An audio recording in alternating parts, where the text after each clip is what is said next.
ocurra un evento como este.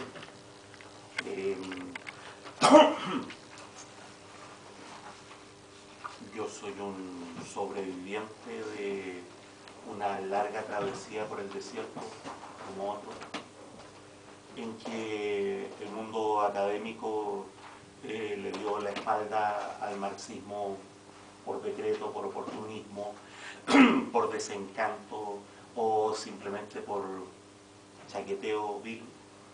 Y ahora que el capitalismo está en crisis, ahora que los problemas, ¿no es cierto?, que arrastró, que agravó el triunfalismo neoliberal en los 80, en los 90 y hasta entrados los años 2000 irrumpen, se ve un giro, digamos, saludable de la reflexión de los intelectuales, del mundo académico, hacia las tradiciones críticas, hacia los anarquistas, hacia el marxismo.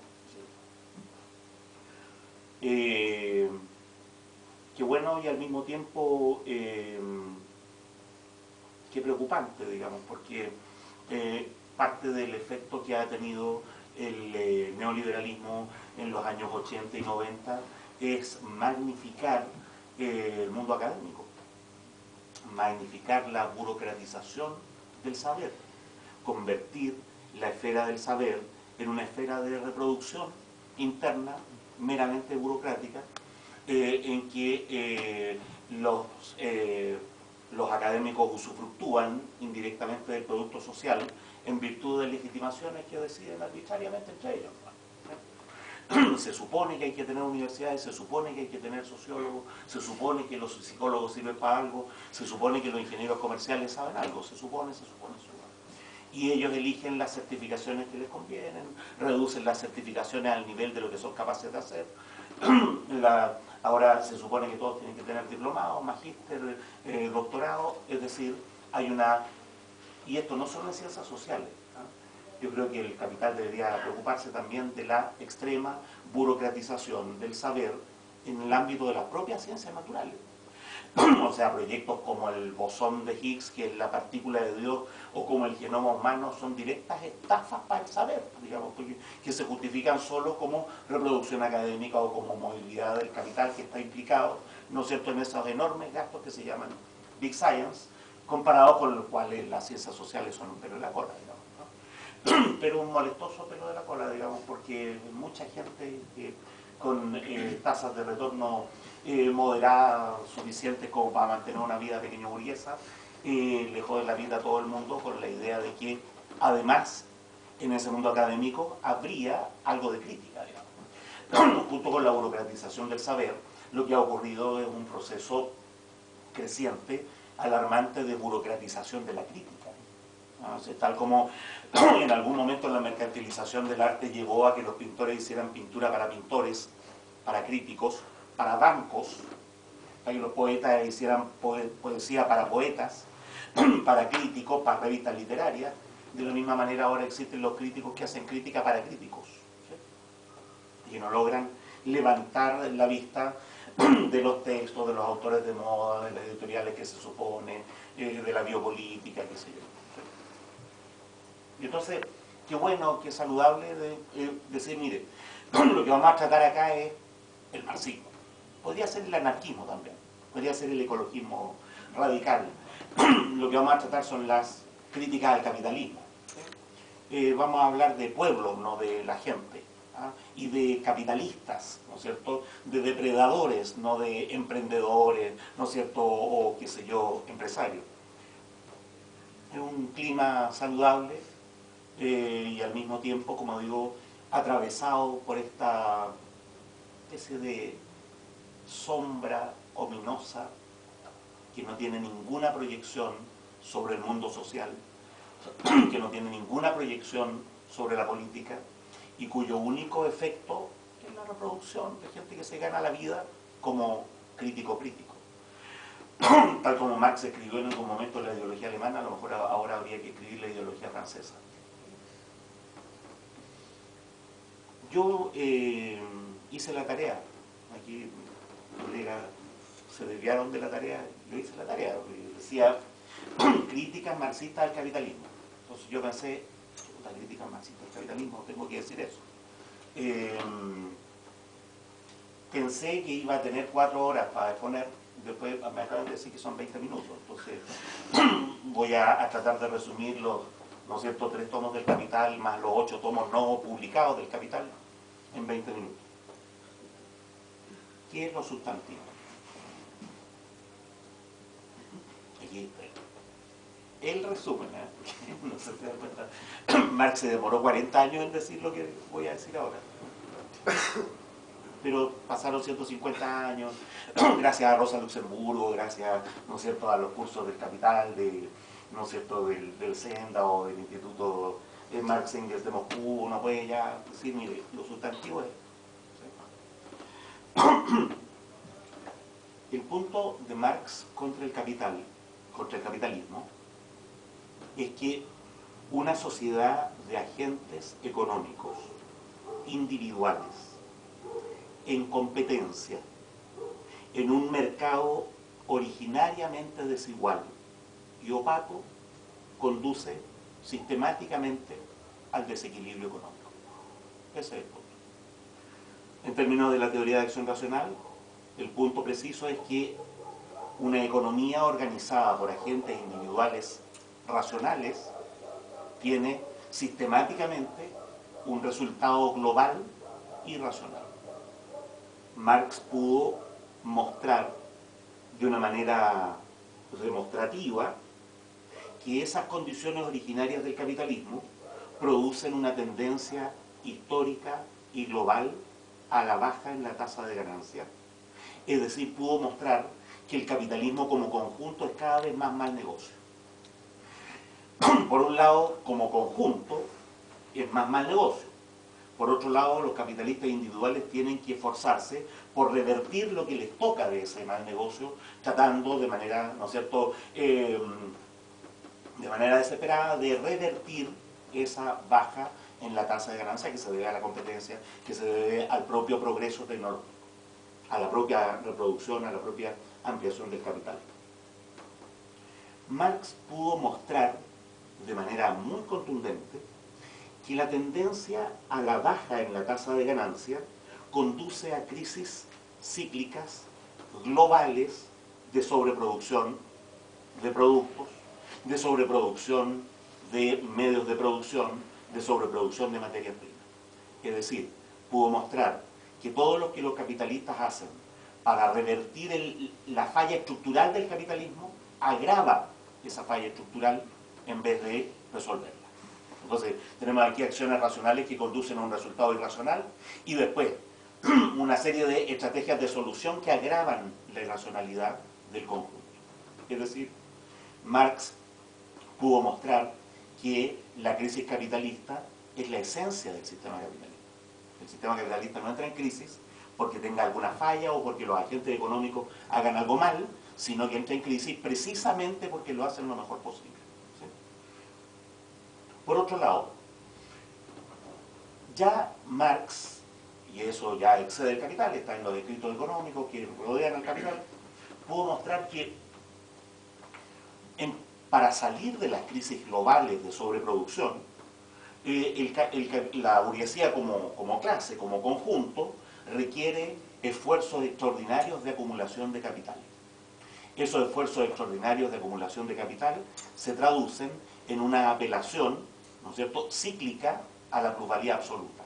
Es decir, por un lado, al deterioro de las condiciones laborales en el centro capitalista y por otro lado, al saqueo de la periferia. ¿Sí? Ya en los escritos económicos de Marx está consignado, digamos, que este saqueo de la periferia conduce a una especie de externalización de la pobreza absoluta. El centro capitalista, ¿no es cierto?, avanza, retrocede en la crisis, se recupera, vuelve a retroceder, pero la periferia, ¿no es cierto?, va cada vez peor. ¿Sí? Ya en los escritos económicos de Marx se puede ver que esa periferia no es necesariamente geográfica. O sea que no estamos condenados a que sea África, a que sea América Latina la periferia, sino que es una función del capital. El capital tiene una función propia de su estructura en la cual hay centro y periferia. Es decir, para que vean, digo, veía debajo del alquitrán, ¿no? Ya Marx, ¿no?, en los escritos de Marx está planteada la posibilidad de que el centro capitalista migre geográficamente. Y Marx tenía ya la idea de Italia, ¿no es cierto?, en el siglo XV, a España, a Portugal en el siglo XVI, a Holanda, ¿no es cierto?, a Francia, a Inglaterra, a Estados Unidos. Marx tenía esa idea de la migración geográfica del centro capitalista. Noten que nosotros podemos agregar a eso hoy día la desindustrialización de Europa y de Estados Unidos, ¿no?, y la migración del centro capitalista hacia China y hacia la India. El tipo veía de afuera el pistán, ¿no?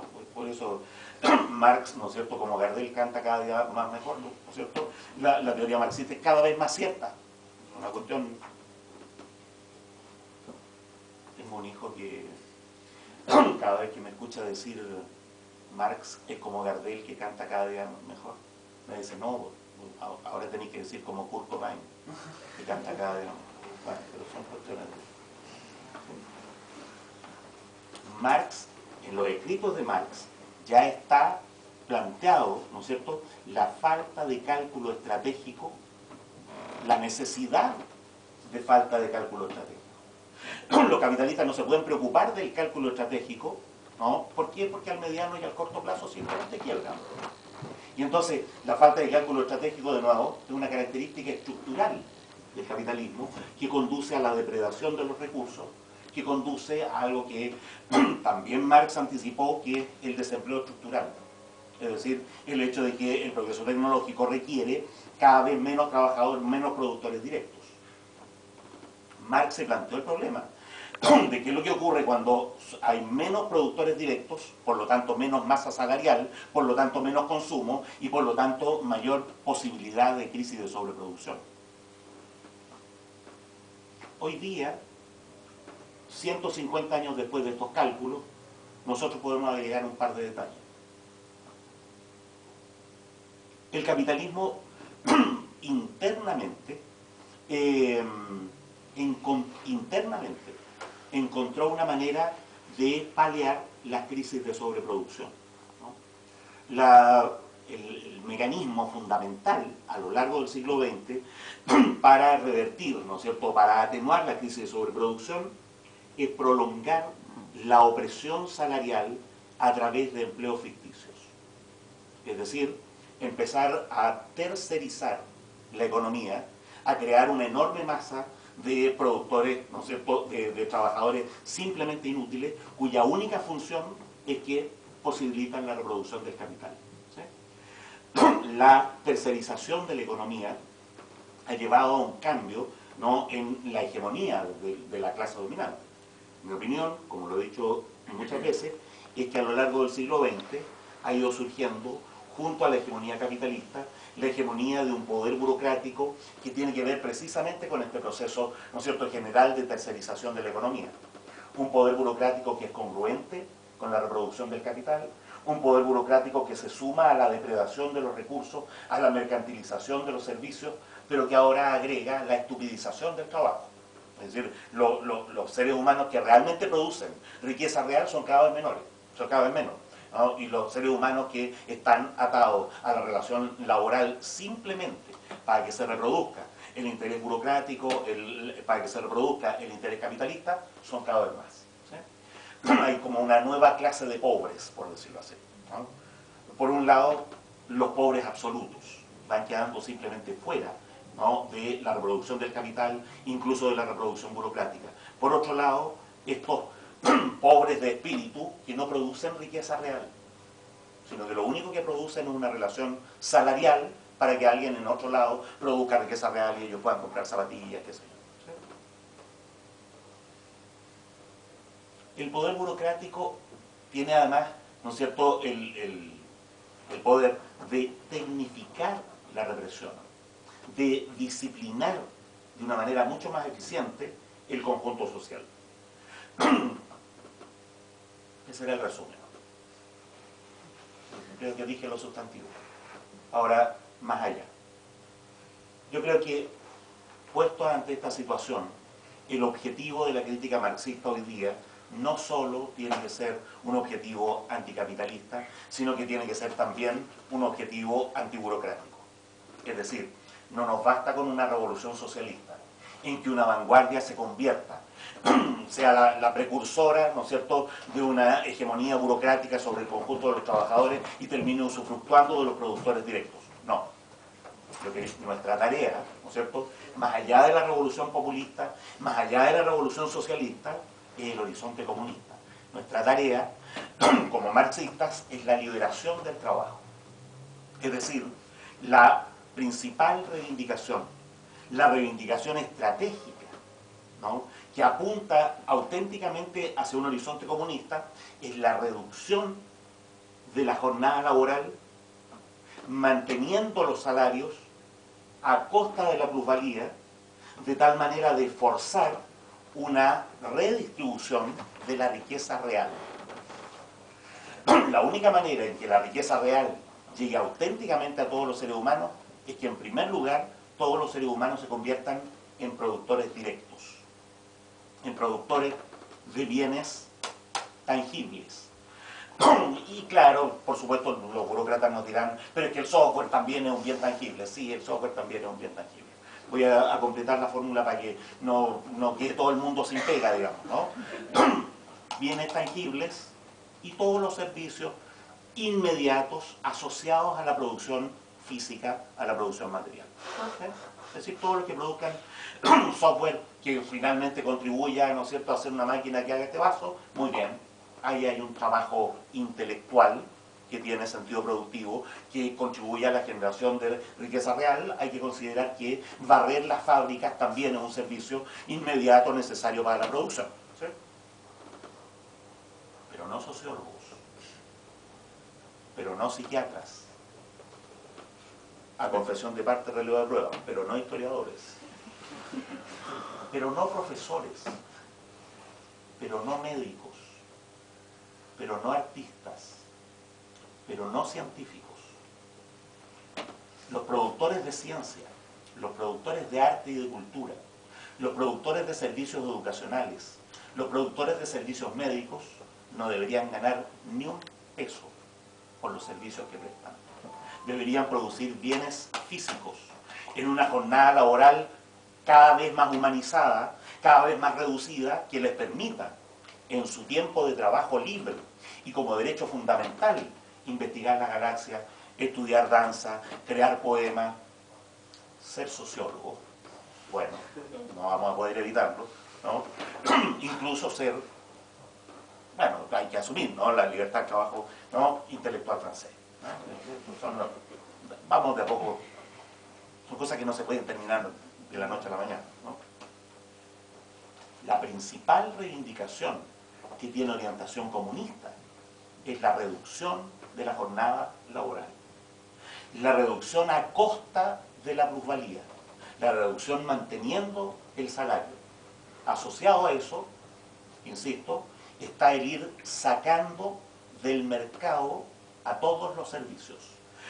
Por un lado, combatiendo la mercantilización de los servicios, o sea, esto de que los servicios ahora sean bienes de consumo, pero más allá de combatir la mercantilización de los servicios, lo que hay que combatir es el hecho de que haya que recibir salario para ofrecer servicios. ¿Sí? Entonces, no se trata solo contra la mercantilización, no, se trata de que los servicios no tendrían por qué pertenecer al mercado. Los servicios deberían formar parte de los derechos humanos más básicos. Sin embargo, eso lleva aparejado también un cambio radical en el estilo de industrialización. Porque lo que queremos, ¿no es cierto?, es repartir la abundancia, que todos los trabajadores tengan acceso, ¿no es cierto?, todos los seres humanos tengan acceso a la riqueza real, pero lo que queremos también es un cambio de concepto en qué es la riqueza real, ¿no? Lo que queremos no es que todo el mundo ande en automóvil a costa de la industria del petróleo, no es que lo que queremos no es que todo el mundo, ¿no es cierto?, tenga la calefacción puesta a costa de destruir el medio ambiente. Lo que queremos es un radical cambio en el estilo de industrialización. Y entonces yo he insistido en las políticas que tienen horizonte comunista, ¿no? Desconcentrar radicalmente la producción de alimentos, que no haya industrias de alimentos, que los ciudadanos produzcan directamente, intercambien directamente los alimentos, desconcentrar radicalmente la producción de energía, que no haya grandes centrales energéticas, que los ciudadanos produzcan directamente en sus casas la energía que necesitan, ¿sí? Desconcentrar radicalmente las ciudades, que no haya literalmente ciudades.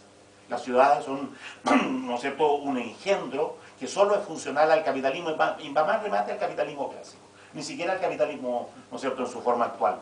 Desconcentrar radicalmente la política para que los ciudadanos puedan gestionar la educación, la cultura, la salud cara a cara, para que los ciudadanos puedan intercambiar la energía, puedan intercambiar el vestuario y los alimentos en comunidades pequeñas, para que no reemplacemos la hegemonía del capital por una hegemonía burocrática que prolongue la opresión, prolongue la relación salarial, prolongue la estupidización del trabajo.